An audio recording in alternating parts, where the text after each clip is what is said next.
సెక్టర్లకి తైవాన్ల క్వాంటంలో Amaravati IIT Madras director professor V Kamakoti దశల వారీగా 35 లక్షల మందికి శిక్షణ.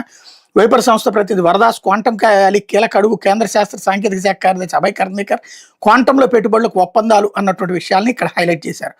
ఇకపోతే దగ్ధమైన ప్రైవేట్ స్లీపర్ బస్సు జాతీయ రహదారిపై తెల్లవారుజామున ప్రైవేట్ స్లీపర్ బస్సు మంటల్లో చిక్కుంది. సమయంలో గాఢ నిద్రలో ఉన్న 38 మంది ప్రయాణికులు డ్రైవర్ అప్రమత్తంతో సురక్షితంగా బయటపడ్డారు. ఇక ఎన్టీఆర్ జిల్లా కంచికిచర్ల మండలం కేసర్ సమీపంలో హైదరాబాద్ విజయవాడ జాతీయ రహదారిపై శనివారం తెల్లవారుజామున చోటు చేసుకుంది. హైదరాబాద్లోని మియాపూర్లో రాత్రి 10:30 గంటలకు ఇంటర్సిటీ వరుణ్ ట్రావెల్స్కి చెందిన స్కానియా స్లీపర్ బస్సు 39 మంది ప్రయాణికులతో గుంటూరుకు బయలుదేరింది. వారాంతం కావడంతో విజయవాడ గుంటూరు చెందిన ఎక్కువ మంది సాఫ్ట్వేర్ ఉద్యోగులు ఈ బస్సులో సొంతోళ్ళకి బయలుదేరారు. బస్సు ఉదయం 5:35 సమయంలో కంచికిచర్ల మండలం టోల్ ప్లాజా దాటగానే ప్రమాదానికి గురైంది అన్నటువంటి వార్తని హైలైట్ చేశారు.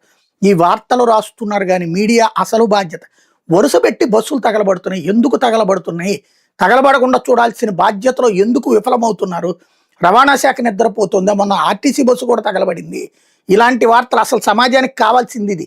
దొంగ వార్తలు సృష్టించే వార్తలు కాకుండా. కానీ అక్కడ మాత్రం ఫెయిల్ అవుతున్నది మీడియా. దానికి సజీవ సాక్ష్యం ఈ ఉదంతం. లేకపోతే